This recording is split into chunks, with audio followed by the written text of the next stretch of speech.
Hello guys, ഇന്നലെ രാത്രി ഇവിടെ പൊരിഞ്ഞ മഴയായിട്ട് ഇവിടെ കുറച്ച് ദിവസമായിട്ട് നല്ല മഴയാണെങ്കിലും ഇന്നലെ നല്ല അതിശക്തമായിട്ടുള്ള മഴ എന്നൊക്കെ പറയില്ല, ആ മഴയായിരുന്നു കേട്ടോ. അത് കാരണം എനിക്ക് ഇന്ന് രാവിലെ എണീറ്റ് കഴിഞ്ഞപ്പോൾ കാർപോർച്ചിൽ നിന്ന് കിട്ടിയതാണ് ഈ സാധനത്തിന്. അപ്പം നിങ്ങൾ വിചാരിച്ചു കാർപോർച്ചിലേക്ക് ഇത് എങ്ങനെ വന്നു?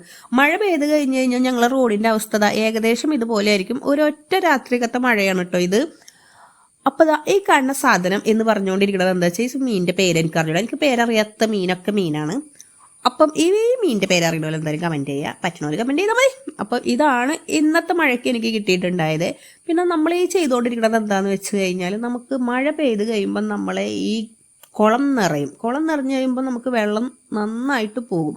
അതിലുള്ള മീനുകളും അതിൻ്റെ കൂടെ പോകുന്ന കാരണം നമ്മൾ എന്ത് ചെയ്യും, ഈ വെള്ളം മോട്ടർ വെച്ചിട്ട് ഇങ്ങനെ കളഞ്ഞുകൊണ്ടിരിക്കും. എത്ര ദിവസം വരെ ഇങ്ങനെ കളയാൻ പറ്റും എന്നുള്ളതാണ് ഇനി അടുത്ത ചോദ്യം. വേറൊന്നുമല്ല, മഴയുടെ ശക്തി കൂടിയതിനനുസരിച്ച് ഒരു രാത്രി കൊണ്ട് തന്നെ ചിലപ്പോൾ ഇതൊന്നായിട്ട് സ്പ്രെഡാവും. അപ്പം എന്താവും, നമ്മൾ മീനുകളൊക്കെ പോവും.